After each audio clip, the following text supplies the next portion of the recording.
Welcome to morning మన్నా. వాక్య దర్శనం కొరకు అపోస్తలుడైన పౌలు ఫిలిప్పీలకు రాసిన పత్రిక 1వ అధ్యాయం 3-6 వచనాలు తెలుగులో రాయబడ్డాయి. మొదటి దినము నుండి ఇది వరకు సువార్త విషయంలో మీరు నాతో పాలువారు ఉండుట చూచి మీలో ఈ సత్క్రియ ఆరంభించిన వాడు యేసుక్రీస్తు దినము వరకు దానిని కొనసాగించునని రూఢిగా నమ్ముచున్నాను.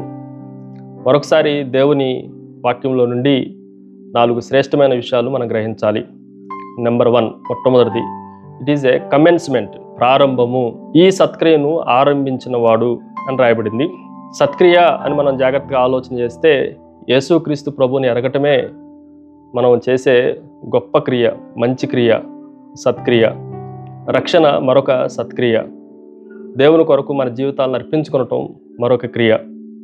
దేవుని వాక్యంలో నుండి ఈ సత్క్రియ మన జీవితాల్లో ప్రారంభించబడింది.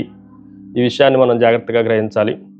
దేవుని గుణగణము, లక్షణం ఏంటి అని అంటే, దేవుడు పూర్తి చేయని దానిని దేన్ని దేవుడు ప్రారంభించడు. ఆయన పూర్తి చేయగలిగితేనే దేవుడు ప్రారంభిస్తాడు. అందుకే సంఖ్యాకాండం 23వ అధ్యాయం 19వ వచనంలో ఆయన చెప్పి చేయకుండునా, ఆయన మాట ఇచ్చి స్థాపింపకుండునా అని రాయబడింది. ఆయన మాట ఇచ్చాడు అని అంటే అది సంపూర్తి అవుతుంది అన్న సత్యాన్ని మనం గ్రహించాలి. మనం కూడా ఆరంభం చేయాలి, ఆ విషయాన్ని గ్రహించాలి. రెండోది, second one, it is a continuation, కొనసాగింపు. ఆ వచనంలో మనలా ఆలోచన చేస్తే మీలో ఈ సత్క్రియ ఆరంభించిన వాడు యేసుక్రీస్తు దినము వరకు దాన్ని కొనసాగించునని. మనము ఏదైతే ప్రారంభించామో మన జీవితంలో, రక్షణ కార్యమే కానీ, దేవుని కొరకు చక్కగా బ్రతికే జీవితమే కానీ, అది మన జీవితాంతము కొనసాగించబడాలి. స్పిరిచువల్ గ్రోత్ అనేది లైఫ్ లాంగ్ ప్రాసెస్. అది జీవితాంతం నేర్చుకోవాల్సిన సత్యం. అది ఎక్కడ ఆగిపోయేది కాదు అన్న విషయాన్ని మనం జాగ్రత్తగా గ్రహించాలి.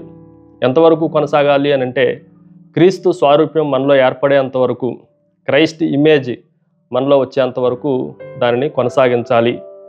అది ఈ వాక్యంలో నుండి మనం నేర్చుకోవాల్సింది. మూడో విషయాన్ని మీకు జ్ఞాపకం చేస్తాను. యేసుక్రీస్తు దినము వరకు అని మనం ఆలోచన చేస్తే ఇట్ ఈజ్ ఏ కంప్లీషన్, అది ముగింపు వరకు. ఎక్కడ ముగించబడుతుంది అని మనం ఆలోచన చేస్తే యేసుక్రీస్తు దినమందు ఆయన ప్రత్యక్షమైనప్పుడు, ఒక రోజున యేసుక్రీస్తు రానై ఉన్నాడు, ఆయన ప్రత్యక్షమబోతున్నాడు. అందుకే యోహాను రాసిన మొదటి పత్రిక 3వ అధ్యాయం 2వ వచనంలో ఆయన ప్రత్యక్షమైనప్పుడు ఆయన ఉన్నట్టుగానే ఆయనను చూతుము, గనుక ఆయనను పోలియుందుమని ఎరుగుదుము. మనము కంప్లీట్గా ఆయన స్వారూప్యంలోనికి, క్రీస్తు ఎలా ఉన్నాడో మనం కూడా అలా మారిపోతే, ఆ పోలికలోనికి రాగలిగితే అప్పుడు మన జీవితంలో సంపూర్తి చేయబడింది అన్నదాన్ని మనం గ్రహించవచ్చు. 4వ విషయాన్ని మీకు జ్ఞాపకం చేస్తాను. ఇట్ ఈజ్ ఏ కాన్ఫిడెన్స్, మనము నమ్మకాన్ని కలిగి ఉండాలి. అందుకే క్రీస్తు దినము వరకు దీన్ని కొనసాగించునని నేను రూఢిగా నమ్ముచున్నాను. ఆయన చాలా కాన్ఫిడెంట్గా, రూఢిగా నమ్ముచున్నానన్న విషయాన్ని అపోస్తలుడైన పౌలు జ్ఞాపకం చేసినట్లుగా మన జీవితాల్లో ఆరంభించిన దాన్ని కొనసాగించి ముగించేంతవరకు కూడా రూఢి అయిన నమ్మకాన్ని కలిగి ఉండటానికి దేవుడు సాయం చేయనుగాక. దేవుడు ఈ మాటలను దీవించనుగాక. ప్రార్థన.